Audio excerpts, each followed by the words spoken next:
किसी समर्थ कवि से बात करने का मतलब समय से संवाद करना होता है। जिस तरह समय की सत्ता अबाध और अखंड है, उसी तरह कविता की सत्ता भी अप्रतिहत है, अनंत है। हमारे समय के सुचिंतित कवि, चिंतक और राजनेता श्री नंदराम दास बैरागी यानी कि बाल कवि बैरागी के पास स्मृतियों, अनुभवों की अपार निधि है और वे कविता के सशक्त हस्ताक्षर हैं। बाल कवि बैरागी ने समय को गाया है, अनुभव को शब्द दिए हैं, अपनी कविता में भारत के अतीत को टेर लगाई है और इसीलिए वे आज हमारे समय के अमर गायक हैं। आइए हम सब अपने समय के इस अमर गायक को प्रणाम करें और उनकी ही वाणी से समय की पदचाप को सुने और उनके पग चिन्हों पर चलने का साहस पैदा करें। आज 30 जुलाई 2016 है और मैं हिंदी साहित्य समिति इंदौर की ओर से हमारे रचनाकार योजना के तहत मनासा में हूँ। यह हम लोगों का सौभाग्य है कि हमारे समय के बहुचर्चित कवि, चिंतक, राजनेता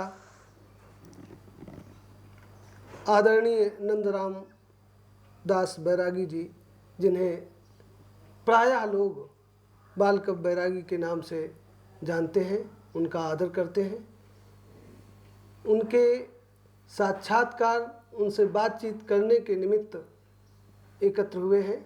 ईश्वर को धन्यवाद देते हैं कि उन्होंने यह अवसर हमें दिया है।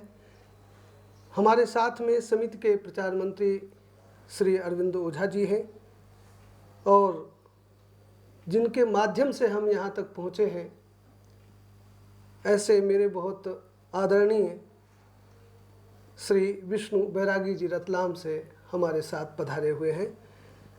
सबसे पहले मैं बैरागी जी को प्रणाम करता हूँ और समिति की ओर से उनका शॉल श्रीफल से स्वागत करेंगे, फिर उनसे बातचीत करेंगे जो आगामी पीढ़ियों के लिए और हमारे बहुत सुधी पाठकों के लिए, श्रोताओं और दर्शकों के लिए उपलब्ध रहेगी।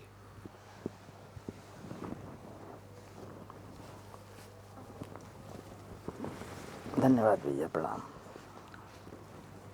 आप इधर रहेंगे। अरे आप दो। अरे हो गया, ये हमारी मैं उन्हीं में शरीक हूँ, मैं उन्हीं में शरीक हूँ, दादा भी शरीक हूँ मैं। ले बब्बू। सर, सबसे पहले तो हम आपको प्रणाम करते हैं। आपने हमें यहाँ आने की अनुमति दी और बातचीत करने के लिए अवसर दे रहे हैं। सबसे पहला सवाल जो है वो ये है कि आपके बचपन की कुछ स्मृतियाँ आप हमें बताएं कि जन्मे कहाँ और क्या परिवेश था, किस तरह से साहित्य के प्रति आपका रुझान होता चला गया, उनके बारे में बताएं। आपका ये सवाल ही अपना आप में एक पुस्तक का रूप लेता है। बात यह है कि मैं पास 32 किलोमीटर दूर एक नगर है रामपुरा जी। लोग उसे प्राय रामपुर लिख देते हैं। जी जी। गलत है जी रामपुरा है जी। और होलकर राज्य का ये पुराना हिस्सा है जहाँ आप बैठे हुए हैं। जी तो मेरा जन्म रामपुरा का है जी। और वहाँ एक तालाब में मैं डूबते डूबते मरने से बचा जब मैं 2 या 3 साल का, 4 साल का था, ऐसा कुछ। लेकिन होता क्या है कि यहाँ मनासा में जिस परिवार में मेरा जन्म हुआ, जिस परिवार में विष्णु का जन्म हुआ, हम दोनों सगे भाई हैं। वो मुझसे 17 वर्ष छोटा है। मैं 86 में चल रहा हूँ इस समय। और 10 फरवरी 1931 को मेरा जन्म हुआ रामपुरा में, मेरे नाना के यहाँ पर। जी जी मुझे बचपन की जो स्मृति है जी वो करीब करीब 4.5 से 4.25 वर्ष के बीच की स्मृति है मुझे। जी मेरी माँ ने खेलने का जो मुझे पहला खिलौना दिया, जी ये मेरी माँ की तस्वीर ये लगी है, धापुबाई इनका नाम है। ये मेरे पिता और माता दोनों की तस्वीरें हैं, ये मेरी पत्नी है। तो ये सब मेरी माँ ने पहला खिलौना दिया, वो था भीख मांग करके लाने का बर्तन, ओहो कि जाओ बेटा पड़ोस से कुछ भीख मांग लाओ, आटा रोटी जो भी मिल जाए वो पड़ोस से मांग लाओ तो घर में कुछ काम शुरू होगा। तो 4.5-5 वर्ष की उम्र से ही मैंने भीख मांगना शुरू किया। मैं, मेरे जन्म से अपाहिज पिता, दोनों हाथ और दोनों पांव से लाचार, जन्म से ही अपाहिज थे वो, और मेरी माँ और मेरी छोटी बहन जिसका अभी 2 साल 3 साल पहले देहांत हुआ। हम 4 व्यक्ति अगर घर घर गली गली गांव गांव भीख नहीं मांगते तो हमारा परिवार चल नहीं सकता था। तो जिसे आप कहते हैं भिखारी, मैं अपने आप को भिखारी नहीं मानता हूँ। भिखारी में तो एक गरिमा है, एक शब्द में गरिमा है भिखारी, पर जो काम मैंने किया उसमें गरिमा नहीं थी। मैं मंगता था, स्ट्रीट बेगर था, गलियों का भिख मंगा था।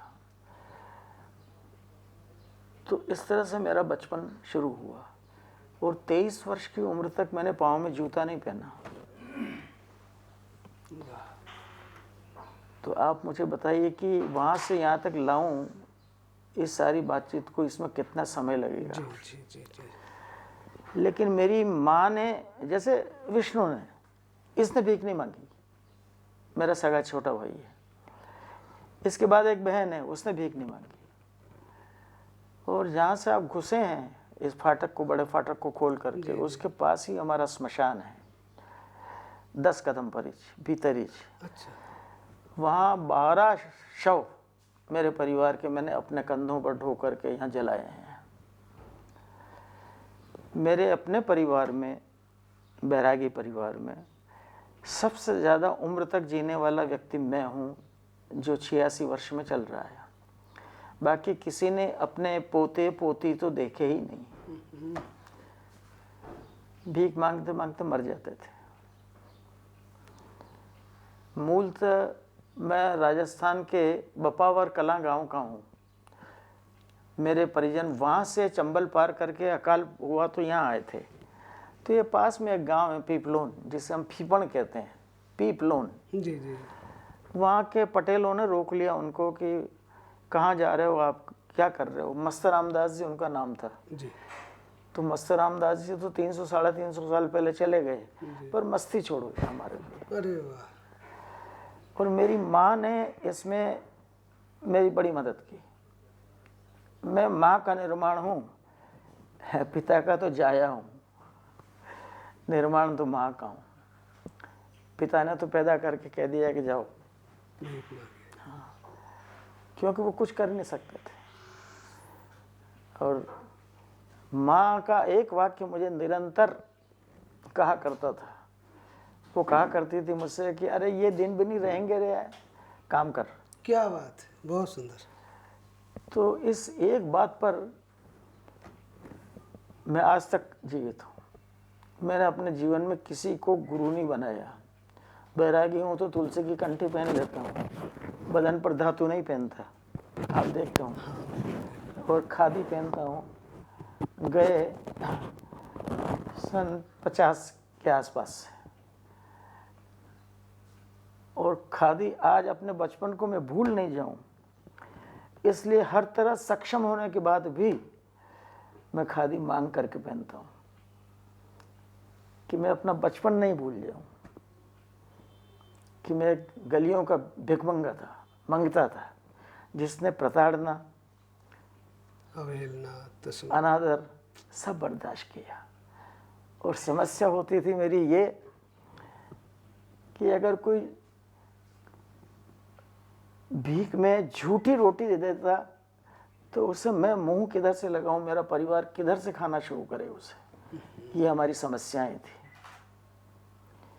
लेकिन माँ ने टूटने नहीं दिया, माँ ने घबराने नहीं दिया, माँ ने पूरा सहारा दिया। इसलिए मैं आज जहाँ भी जाता हूँ तो कहता हूँ टूटो मत, घबराओ मत, निराश मत हो। असफलताएं कदम कदम पर होंगी, लेकिन प्रेमचंद जयंती में आप मुझसे बातचीत कर रहे हैं अभी, जी जी जी जी। तो प्रेमचंद ने एक बात बहुत अच्छी लिखी है कि जब तुम गिर जाते हो तो क्या करते हो गिरते वक्त। ये प्रेमचंद का संदर्भ है, जी भाषा मेरी हो सकती है, संदर्भ प्रेमचंद का है। जी। क्या करते हो गिरते हो तो प्रेमचंद खुद ही लिखते हैं आसपास देखते हो, किसी ने तुम्हें देखा तो नहीं गिरते हुए ये होता है कि नहीं होता है। तो आप देखते हैं कि उस वक्त में कई लोग आपका उपहास करने के लिए आसपास खड़े खड़े हंसते रहते हैं, जी जी जी। लेकिन प्रेमचंद फिर कहते हैं उठो, और उठ कर के जिसे पुरुषार्थ कहते हैं उसका उपयोग करो। तो किसी ने पूछ लिया होगा कैसा उपयोग, बोले हम उठते ही पहले अपनी धूल झटकते हैं कपड़ों की, ये करते हैं और वो हंसते रहते हैं देखने वाले, जी जी। वो आपके उठने में मदद नहीं करेंगे, वो धूल झटकता है हम खुद ही अपनी। और लोग समझते हैं कि धूल झटकने के बाद में आप काम में लग जाते हो ना। प्रेमचंद उसमें एक चैप्टर लिखते हैं। प्रेमचंद कहते हैं कि ज़िंदगी से कहो कि मैं गिर गया, हार गया, कोई बात नहीं, आ जाए एक बार फिर हो जाए, वाह। इसका नाम है ज़िंदगी। वो मैंने जी और अभी भी वही जी रहा हूँ मैं आपके सामने। अभी 10 दिन पहले 1 लाख रुपए का सम्मान लेकर के आया हूँ मेरठ से। ये पड़ा है सामने स्मृति चिन्ह, ये गोल गोल जो पड़ा जी हुआ जी है, जी जी जी। वाणी फाउंडेशन का सम्मान लेकर के आया हूँ। सब कुछ है, लेकिन अगर आप मुझसे पूछते कि आपके लिए क्या लाएं, तो मैं कहता है कि मेरे लिए एक आध कुर्ते पजामे की खादी लेते आना है सीधी सी बात है। ये मेरी कहीं जानकारी में जरा सा भी नहीं था, और हम जब अब आएंगे तो जरूर आपके पास। नहीं। ये मेरा ड्यूटी भी है, कर्तव्य भी है। अब मुझे रोटी, समिति। अब मैं रोटी नहीं मांगता, आटा नहीं मांगता, किताबें इतनी इसलिए नहीं मांगता कि मैंने खुद ने 5 लाख रुपए के करीब की किताबें, पार्लियामेंट की लाइब्रेरी, विधानसभा की लाइब्रेरी, यहाँ कनावटी कॉलेज की लाइब्रेरी जो कि मेरे नाम पर है, लेकिन उससे मेरा कोई संबंध नहीं है। वो कॉलेज तो मेरे नाम पर है, लेकिन मैं अपने परिवार के बच्चे को भी उसमें भर्ती नहीं करा सकता, कुछ नहीं है। और कुछ किताबें यहाँ के जिस स्कूल से मैंने पढ़ाई शुरू की उसको दे दी, पत्रिकाएं सब उसको दे देता हूँ, और इस शर्त पर देता हूँ कि बच्चों से कहो कि जिसकी मर्जी पढ़े उठा करके अपने घर ले जाओ, किताबें नहीं ले जाए, पत्रिकाएं ले जाएं। ऐसे जैसे वीणा, इस महीने की वीणा आई, लाइब्रेरी में चली गई, मैंने पढ़ ली, चली गई लाइब्रेरी में। तो इस तरह से थोड़ा सा काम ऐसा करते रहते हैं हम लोग, खास करके मैं। मेरी पढ़ाई यहीं शुरू हुई जी मनासा में। जी। मनासा में पढ़ाई शुरू हुई तो मनासा में 7वीं तक की परीक्षाएं होती थी, जी 8वीं तक नहीं था पहले जब मैंने पास किया था। तो और आपको बहुत अच्छा लगेगा सुन करके कि 7वीं की परीक्षा देने के लिए इलाहाबाद बोर्ड के माध्यम से हमको इंदौर जाकर के 7वीं की परीक्षा देनी पड़ती थी यहाँ से। अरे बाप। तो पहली बार रेलगाड़ी मैंने अपनी उम्र के 13 साल में देखी, सन 41, 42, 43, 44 में 7वीं पास की मैंने, तो 44 में देखी। और उसके बाद में सारे होलकर राज्य में 3 हाई स्कूल थे, एक इंदौर, एक खरगोन और एक रामपुरा। तो फिर रामपुरा पढ़ने के लिए जाओ यहाँ से। तो पिताजी नहीं चाहते थे कि मैं पढ़ूँ, क्योंकि घर पे कौन काम करे, मंदिरों की पूजा पाठ कौन करे, बैरागी का नाम कौन सार्थक करे, नाम तो नंदराम दास था, तो घर में मुझे नंदा कहा जाता था, ए नंदा नंदा। इस तरह से मैंने 32 किलोमीटर पैदल जाता था मैं पढ़ने के लिए, 8वीं पढ़ने के लिए। 8वीं 9वीं 10वीं सन 47 से मैट्रिक का पास किया मैंने। तब तक 32 किलोमीटर जाता था, हफ्ते में 5 दिन जाना आना, एक दिन में 64 किलोमीटर। बाप रे। और रास्ते के गांव में जहाँ भी कहीं भूख लगती, कहीं भी रोटी मांग लेते, कोई भी रोटी दे देता, रास्ते पर खाते जाते, क्योंकि एक बस चलती थी और घर में उस बस के किराए के 2 आने 3 आने 4 आने नहीं होते थे। ये हमारा जीवन रहा। मुझे खुशी है, सौभाग्य है कि 47 में आज़ादी आ गई। तो उस वक्त में ये लोग बाद वाले बच्चे फिर बाद में भी पैदा हुए माँ के साथ, लेकिन इन्होंने वो विपन्नता नहीं सही कि लोटा लो और भीख मांगने जाओ, आटा ये बर्तन लो और भीख मांगने जाओ, ये नहीं करना पड़ा। हम 4 प्राणियों ने भीख मांगी थी, और मुझे और मेरे पिताजी को इसलिए भीख मांगनी पड़ती थी कि मैं बच्चा था और वो अपाहिज थे, तो उनको देख कर के भीख ज़्यादा मिलती थी। ये मनोविज्ञान था।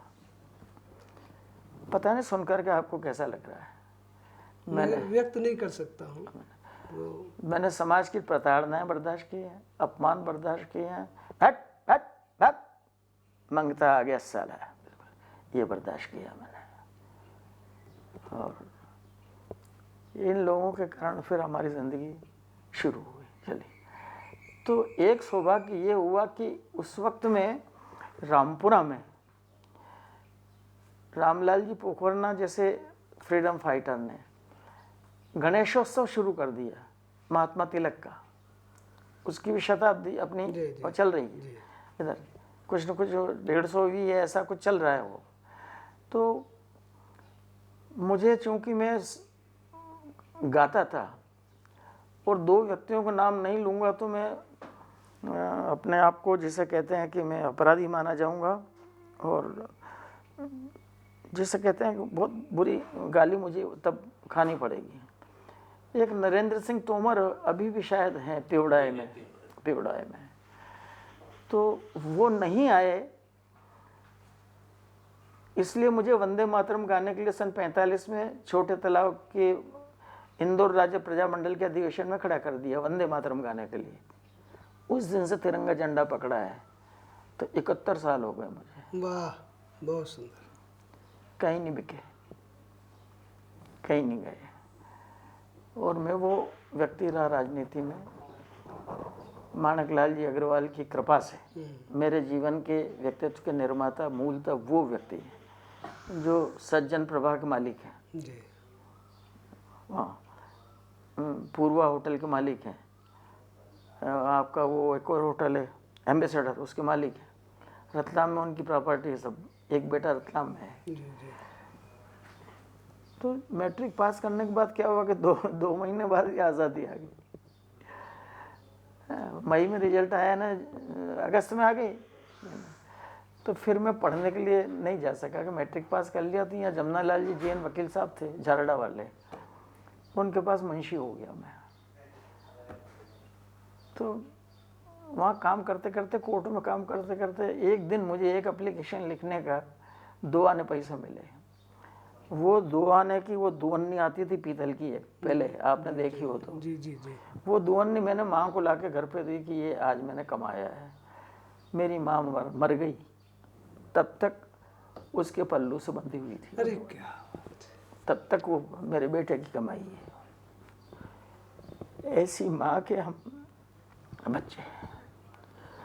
तो बहरहाल यादें आती हैं उनकी, जिन्होंने आज हमको पाँव पर खड़ा किया। वो कोई भी नहीं बचा, पिता नहीं है, माँ नहीं है, पत्नी नहीं है। मेरी पत्नी ने बड़ा सहारा दिया मुझे। ये उसकी तस्वीर है पीछे लगी हुई, ये उसकी तस्वीर है, ये लगी हुई वो वाली। तो मैट्रिक पास करने के बाद फिर मैं नहीं पढ़ सका। तब फिर संस्मरणों पर जाना पड़ेगा, आप कहें तो मैं सुना दूँ। जरूर जरूर सुनाइए। वो तो आप पहले, हाँ, मुझे दे दी, छोड़ दीजिए। मैट्रिक पास करने के बाद मैं आकाशवाणी पर बुलाए जाने लगा था, और आकाशवाणी पर बुलाए जाने का कारण ये रहा कि सिंगर पोएट था। मेरी पत्नी की मृत्यु के बाद गए 6 साल से मैंने गाना बंद कर दिया है। जी। अब गा कर के कविता नहीं पढ़ता मैं, अब कविताएं पढ़ता हूँ, गाता नहीं हूँ कभी भी। उससे पहले कह दिया था मैंने कि अगर तू नहीं रहेगी तो फिर क्या, हमारा तो मुख्य श्रोता ही चला गया, क्या सुना है किसी को। ठीक है, तो मैं गाता नहीं हूँ, सिंगर पोएट अब नहीं हूँ। उस वक्त क्या हुआ कि मैं इंदौर आकाशवाणी से आकर के इंदौर के रेलवे स्टेशन पर प्लेटफॉर्म पर बैठा था गाड़ी की प्रतीक्षा में। ऐसे में एक लंबा तड़ंगा आदमी, पतलून और अच्छी भली शर्ट में, और उसके नेकटाई भी थी। उन्होंने कहा कि मेरे ठीक पीठ के पीछे आकर के उन्होंने कहा, तुम बाल कवि बैरागी हो? मैंने कहा जी हाँ। बोले खड़े हो जाओ। चकित रह गया, उनके खड़े हो जाओ। उठो, मेरे बराबरी में खड़े हो जाओ, यहाँ आ जाओ। हमें तुम पहचानते हो? मैंने कहा नहीं पहचानता मैं आपको, मेरा नाम पीडी शर्मा है, प्रोफेसर पीडी शर्मा। हाँ। और मैं मंसूर कॉलेज में हूँ। तुम एक काम करो कि जाते ही सीधे हमारे पास आओ घर पहुँचने के बाद, और आकर के तुम इंटरमीडिएट का प्राइवेट फॉर्म भर दो, और ये 3-4 किताबें हम दे देंगे, वो पढ़ लेना। आए, उनके पास गए, उनने, अब मैट्रिक में इंटरमीडिएट में 12 साल का फासला है। 12 साल तक मैं परिवार के ही संघर्ष में पलता रहा, वही करता रहा। तो मैंने कहा अच्छी बात है। तो मैं 59 में मैंने मैट्रिक ये इंटरमीडिएट पास कर लिया। इस बीच में एक कवि सम्मेलन हुआ तराना में, हरीश निगम ने निमंत्रण दिया वसंतोत्सव का। तो वो मैं कवि सम्मेलन किसे मानता हूँ, ये जरूरी है कि आप बताएं अपने श्रोताओं को। जी। कवि सम्मेलन उसे मानता हूँ जिसमें कवियों को पारिश्रमिक मिले। जी। कवियों को कुछ नहीं मिले, जिसमें पारिश्रमिक नहीं मिले तो मैं उसे कवि सम्मेलन नहीं मानता हूँ, कवि गोष्ठी मान लेता हूँ। चले भी गए तो मान लो को कुछ नहीं मिलने वाला है, बुला लिया तो चले गए। अब जैसा आज मान लीजिएगा कि समिति बुलाए मुझे, तो क्या मैं समिति से पैसे लूँगा? मैं उपाध्यक्ष हूँ उस समिति का, मैं कभी पैसे नहीं लूँगा उससे। क्यों लूँगा? क्या कारण है कि मैं उनसे पैसे मांगूँ? नहीं, आवश्यकता नहीं। तो संगोष्ठी मान लेते हैं जैसे। और मैंने सत्यनारायण सत्तन से कहा, मैंने कहा यहाँ से कुछ मिलता है तो संस्कार लो यार समिति से, यहाँ से पैसे क्या लेते हो? नहीं लेना अपने को। सत्तन मेरा बहुत प्रिय कवि है, मेरा अत्यंत प्रिय कवि है वो। तो अच्छे कवि और अच्छे मंच संचालक भी है। हाँ, और चूँकि वो एक पहलवान का बेटा रहा है तो ठीक है। और तो मैंने फिर उस कवि सम्मेलन में, तराना कवि सम्मेलन की विशेषता बता देता हूँ मैं। उससे मेरा सौभाग्य जागा। उस कवि सम्मेलन की अध्यक्षता ही की पंडित सूर्यनारायण व्यास ने। अरे वाह, उज्जैन से, इतिहास पुरुष है वो। उसमें विशिष्ट अतिथि थे डॉक्टर श्री मंगल सिंह सुमन। उसके संचालक थे डॉक्टर चिंतामणि उपाध्याय। सब श्रेष्ठ पुरुष थे उस समय। मुझे पता ही है। और उसमें श्याम परमार उपस्थित थे। बड़े कवि थे। बसंतीलाल बम उपस्थित थे श्रोताओं में, हमारे मंच पर साथ में बैठे हुए। सुल्तान मामा ने उस वक्त में कविता करना शुरू शायद नहीं किया था। उस कवि सम्मेलन का ऐलान सुल्तान मामा ने गांव में लाउड स्पीकर पर किया था। तो मैं पहला कवि सम्मेलन पढ़ा जिसका पारिश्रमिक कितना मिला मुझे पूछो जी? 7 रुपये।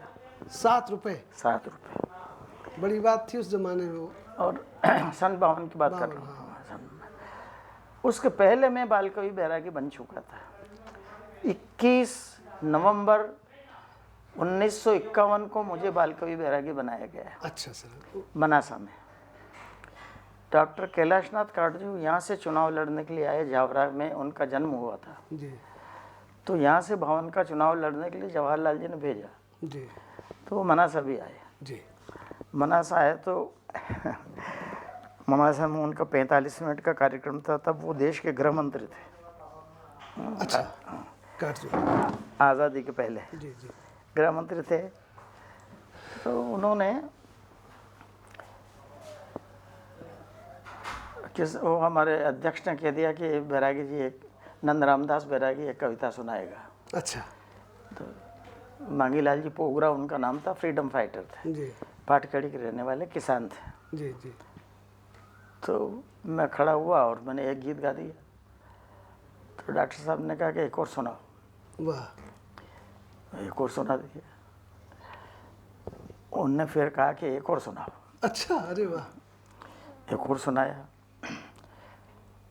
अब फिर मैं इधर उधर देख कर सुनाता जा रहा हूँ। गांव के लोग सामने बैठे हुए हैं, जाजम बिछी हुई है गांधी चौक में। जी। फिर उन्होंने कहा एक और सुनाओ। अरे वाह। मैंने कहा कि अब जो इन्होंने एक और सुनाओ कह दिया तो द्रौपदी नंगी हो जाएगी।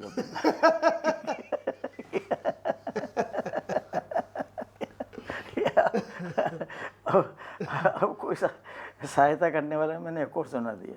तब तक उनके मिलिट्री सेक्रेटरी ने घड़ी दिखाई, सर देखिए 45 मिनट के लिए आप आए थे और 40 मिनट से आप इनकी बात सुन रहे हैं, कविता सुन रहे हैं। आप कब बोलेंगे? अरे वाह। और आगे का सारा प्रोग्राम बचा है भानपुरा तक का। हाँ। तो वो उठे, खड़े हुए। जवाहरलाल जी ने मुझे भेजा है, देश आज़ाद हो गया, तिरंगा झंडा पकड़ो, हर गांव में जच्चा लय हो, हर गांव में महिलाओं का जच्चा अलग मकान में हो, उसके लिए जच्चा घर बनाओ और गाय की रक्षा करो। और ये जो ये है ना, ये मैं सामने बैठ गया था जाजम पर, ये जो है ना, जो अभी ये कुछ गा रहा था, ये तुम्हारे गांव का, अपने गांव का, ये बाल कवि, ये जैसा कहे वैसा करना, तुम्हारा भला होगा। अरे वाह। हाँ, और मुझे दिल्ली भेजोगे तो मैं भी कुछ कोशिश करूँगा। ये भाषण दे करके 5 मिनट में उन्होंने मुझे गाड़ी में बैठाया, ने लेकर के चल पड़े। अरे वाह। चलो आगे चलो। अब उनको तो आगे जाना था, मेरे लिए तो समस्या थी। ऐसे ही वापस तो उन्होंने मुझे रामपुरा में उतार दिया और बोले कि बस इसी तरह से काम में लगे रहो और कांग्रेस का काम करो। तो मैं तो पहले ही कर रहा था कांग्रेस का काम। सही सही। अब वापस 32 किलोमीटर पैदल आना पड़ा मुझे, तो रामपुरा से वापस आना पड़ा घर पे, नहीं तो यहाँ घर को कौन देखे। जी। इस तरह से मेरा नाम नंद रामदास बैरागी से बाल कवि बैरागी हो गया। लेकिन एक खुशकिस्मती और है, चूँकि आप ये कैमरा लेकर के आए हो इसलिए बता रहा हूँ। जी जी। खुशकिस्मती ये है कि सारे संसार में बाल कवि बैरागी अकेला हूँ मैं अभी वाह तक। वाह। क्योंकि बैरागी तो कई मिल जाएंगे, पर उसमें बाल कवि जुड़ना बहुत कठिन। बहुत मुश्किल है। वो प्रतिभा कहाँ से लाएंगे जिसके साथ? नहीं, प्रतिभा का सवाल नहीं है, ये तो शब्दों का मामला है। शब्दों का मामला है। हाँ, ये तो आपके कंप्यूटर का मामला है। तो अकेला आदमी हूँ, तो इसलिए मेरा वो ढूंढते हैं लोग, कई बार आसानी से मिल जाता है, बाल कवि बैरागी कहीं मिल जाएगा आपको। लेकिन मेरा कोई वेबसाइट नहीं है, मेरा कोई कंप्यूटर नहीं है, मेरे पास कोई ऐसा वो नहीं है मोबाइल कि जिसमें मैं यूँ करके नाइयों जैसा यूँ करके, पहले नाई दाढ़ी बनाता था यूँ किया करता था, आजकल मोबाइल पर हम सब यूँ करने लगे हैं लोग, तो वो मैं नहीं कर सकता जानदानी। और इस तरह से मेरी ज़िंदगी सर चलती वो संस्मरण अधूरा रह गया जिसमें सुमन जी थे, हाँ, व्यास जी थे, उसके तो बारे वो में बता दो। कवि सम्मेलन सफल रहा। जी। और उसके बाद में जो लोगों ने मुझे पहचाना, तो उस पहचान का बहुत लाभ मिला मुझे, यहाँ से वहाँ तक सारा घर का भीख मांगना छूटा, माँ का भीख मांगना छूटा। मैं अकेला व्यक्ति हूँ, आपके आसपास ऐसा हूँ, वहाँ कुछ हो तो हो, लोकसभा, विधानसभा और राज्यसभा तीनों में रहा हूँ। आप अकेले ही है, जहाँ तक मेरी भी सुध जाती है स्मृति है वहाँ तक।